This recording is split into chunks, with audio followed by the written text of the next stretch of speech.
राजवल्लभ यादव ने तेजस्वी यादव की पत्नी राजश्री को लेकर आपत्तिजनक बयान दिया है। उन्होंने उनकी तुलना जर्सी गाय से करते हुए कहा कि तेजस्वी जाति की राजनीति करते हैं लेकिन शादी किसी और जाति में की। यादव के इस विवादित बयान से आरजेडी नेता भड़क गए और इसे महिला विरोधी व असम्मानजनक बताया। बयान के बाद राज्य की सियासत में गर्माहट बढ़ गई है। आरजेडी सांसद सुधाकर सिंह ने भी विवादित बयान दिया और भाजपा नेताओं पर निशाना साधा। उन्होंने कहा कि रावण दहन के दौरान मुख्यमंत्री नीतीश कुमार को यह एहसास हुआ कि उनके आसपास ही 2 रावण मौजूद हैं। सुधाकर सिंह का यह बयान भाजपा नेताओं सम्राट चौधरी और विजय सिन्हा पर कटाक्ष माना जा रहा है। विपक्ष ने इसे राजनीतिक मर्यादा से गिरा हुआ करार दिया है।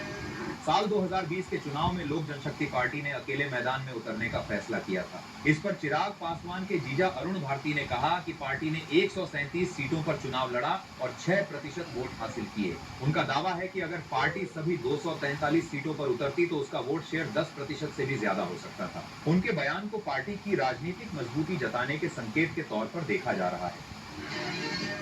पूर्णिया दौरे को लेकर मुख्यमंत्री नीतीश कुमार के कार्यक्रम में बदलाव किया गया है। पहले उनका दौरा 8 सितंबर को तय था, लेकिन अब संभावना है कि वह 10 या 11 सितंबर को वहां पहुंचेंगे। प्रशासन और जदयू कार्यकर्ता उनकी तैयारी में जुटे हुए हैं। माना जा रहा है कि मुख्यमंत्री का यह दौरा राजनीतिक रूप से अहम होगा, क्योंकि प्रधानमंत्री नरेंद्र मोदी भी इसी इलाके का दौरा करने वाले हैं और दोनों कार्यक्रमों की तुलना पर राजनीतिक चर्चाएं तेज हो गई हैं।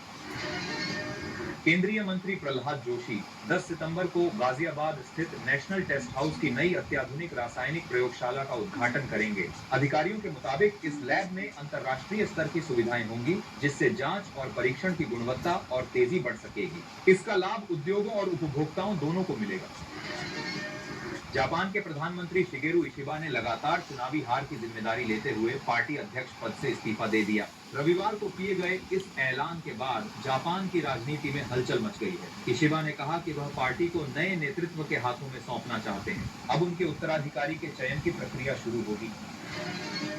बहुजन समाज पार्टी प्रमुख मायावती ने अमेरिका की ट्रंप सरकार की टैरिफ नीति पर चिंता जताई। उन्होंने कहा कि भारत पर लगाए जाने वाले 25% अतिरिक्त शुल्क से अर्थव्यवस्था प्रभावित हो सकती है। लखनऊ में कांशीराम की पुण्यतिथि पर आयोजित बैठक में उन्होंने पार्टी की ताकत दिखाने का ऐलान किया और कहा कि बसपा हर परिस्थिति का मुकाबला करने के लिए तैयार है। गुजरात में 123 डैम को हाई अलर्ट पर रखा गया है। भारतीय मौसम विभाग ने 7 से 10 सितंबर तक मछुआरों को समुद्र में न जाने की चेतावनी दी है। विभाग ने बताया कि इस दौरान तेज हवाएं और ऊंची लहरें उठ सकती हैं, जिससे खतरा बढ़ सकता है। राज्य सरकार ने तटीय इलाकों में सुरक्षा के लिए विशेष इंतजाम किए हैं और लोगों से सतर्क रहने की अपील की है।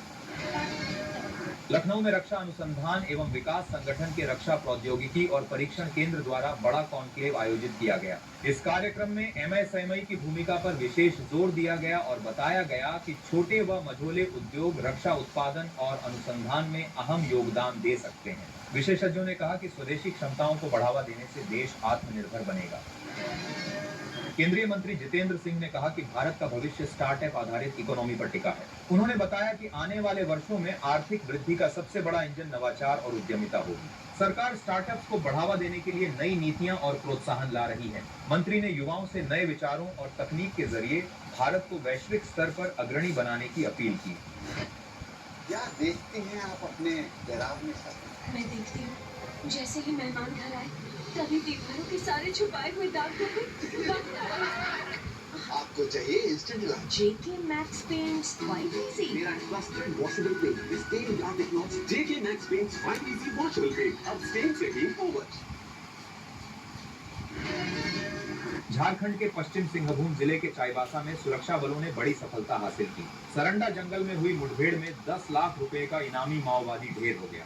उसके पास से हथियार और गोला बारूद बरामद किए गए। पुलिस का कहना है कि माओवादी कई हमलों और हिंसक घटनाओं में शामिल था। इस ऑपरेशन से इलाके में नक्सली गतिविधियों पर बड़ा असर पड़ने की उम्मीद है। केंद्र सरकार ने जीएसटी दरों में कटौती कर किसानों और ग्रामीण सहकारिताओं को बड़ी राहत दी है। सरकार का अनुमान है कि इस फैसले से 10 करोड़ से अधिक डेयरी किसानों और ग्रामीण उद्यमों को फायदा पहुंचेगा। नई दरें दूध, डेयरी उत्पादों और सहकारी समितियों से जुड़े कई सामानों पर लागू होंगी। विशेषज्ञों का मानना है कि इससे ग्रामीण अर्थव्यवस्था को मजबूती मिलेगी। आप इस न्यूज को दुनिया के किस कोने से देख रहे हैं, कमेंट करके अवश्य बताएं और वीडियो को लाइक करें। दिल्ली में fit India Sunday on cycle कार्यक्रम का आयोजन हुआ, जिसका थीम गर्व से स्वदेशी रखा गया। इस अवसर पर सांसदों, खिलाड़ियों और सैकड़ों नागरिकों ने मिलकर साइकिल चलाते हुए फिटनेस और देशभक्ति का संदेश दिया। कार्यक्रम का उद्देश्य